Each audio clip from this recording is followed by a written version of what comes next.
Hello Flickering Myth family and welcome to our channel. My name is EJ Marino and we have a new review. I'm going to be jumping into the Disney Plus film Chip 'n Dale Rescue Rangers. When I was growing up, there was a movie I'm not going to say obsessed with, but I was really into. There was a movie that felt like my version of the multiverse of madness. That seems to be the buzzy word, multiverse. Yeah, this was a movie that had a bunch of different cartoon characters. It doesn't really matter the brand. They all came together for one crazy cartoon mayhem. It was called Who Framed Roger Rabbit, and I liked it a lot. A lot of people do. Now, with Chip 'n Dale Rescue Rangers, this feels like it is trying to do Who Framed Roger Rabbit, but for a whole new generation. This was the people who was raised on the 90s and people who was raised on Who Framed Roger Rabbit, and this is their version, because Who Framed Roger Rabbit was a lot of like 70s, 80s nostalgia, even some 50s with like the Looney Tunes. There's a lot of that in here. So with this movie, there is a lot of current modern meta humor that I think worked. I am not really one to get sucked into nostalgia. Like, oh my god, I love this when I was a kid.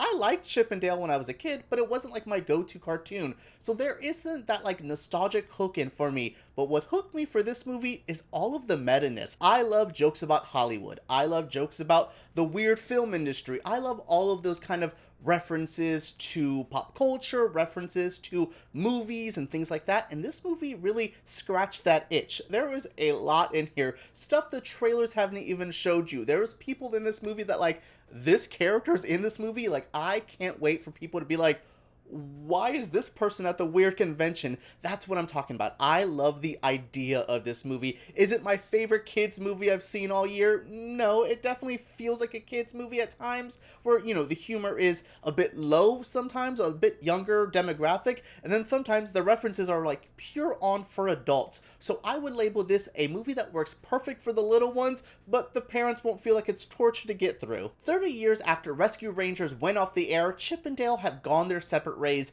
due to some maybe ego stuff from Dale. They have a breakup and they don't really talk for a long period of time. Dale is still trying to do the convention circuit. He gets a new CGI like makeover so he could be trendy and kind of fit into what Hollywood wants.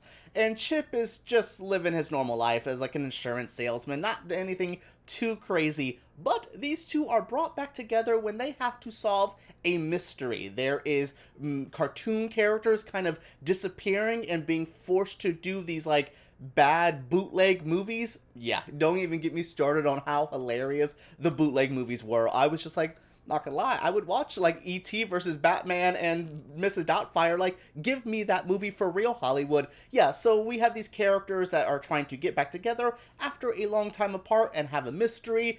And that's the basic plot of this. I don't really want to get into anything because I want you to enjoy it. Like the plot as it goes on by itself, it's not too hard to figure out. You'll definitely start going, well, let me start putting the pieces together. That's what I'm saying for a kid's movie. I'm a 30-year-old man. I was like, oh, this is the plot of this film. But then I kept being like, I'm not the target demographic. This isn't like an Agatha Christie adaptation. I'm not supposed to be like, the mystery?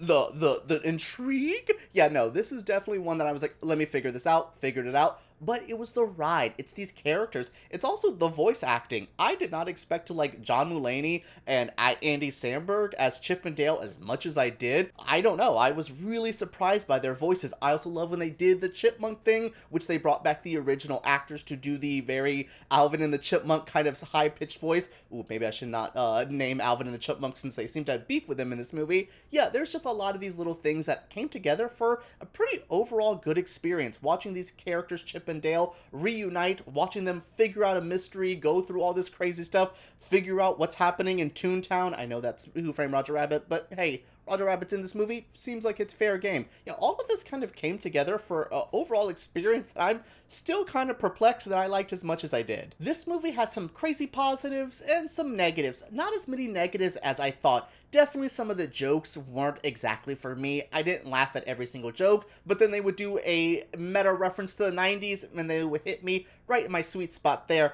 I would also say the pacing of this movie at only like an hour and a half, an hour 40 at most, I was a bit like, okay, let's just get to the end. Come on, let's just start building up to it. And then the movie ended and I was just like, That's the ending. There was a bit of a pacing issue here. I definitely think this is going to drag for your little one, maybe a bit more than you would expect from a shorter kids movie. So yeah, I definitely think there's some issues in that script, maybe even in the edit with the pacing, but overall those are small complaints for all the positives I had. Like I said, I like the voice acting. I thought the story was simple enough to go into it, but what also impressed me was the visuals. I have a thing about this weird mix of reality and computer animated or hand-drawn stuff. I love that. Even watching a CGI character talk to like a traditional cartoon character, I was still like, how are they doing that? It's so stupid that like back in the day with like Cool World and Roger Rabbit and movies like that, that I'm just like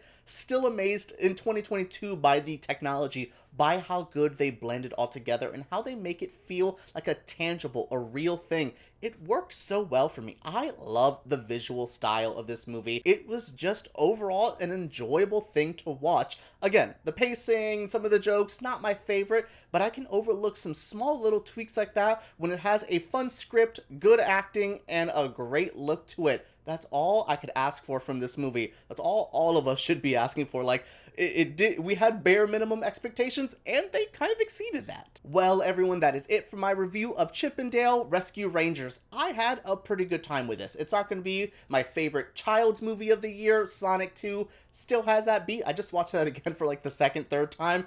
I really like Sonic 2, but this one, it's a strong contender. This is pretty good. Better than what I expected, which is kind of a shady compliment, but also, it's going to be real. It's a Disney movie heading straight to the streamer. Yeah, you know what to expect, and I'm not gonna lie, I liked it, and I hope you do too. What did you guys think of this review? What do you think of this movie? Are you ready to check out Chip 'n Dale Rescue Rangers? Are you a fan of it growing up? Share all your feelings down in the comments below, give us a thumbs up, and make sure you subscribe to Flickering Myth, because we make videos like this every single week. Alright everyone, let's talk about Chip 'n Dale, Disney stuff, and nostalgic 90s down below.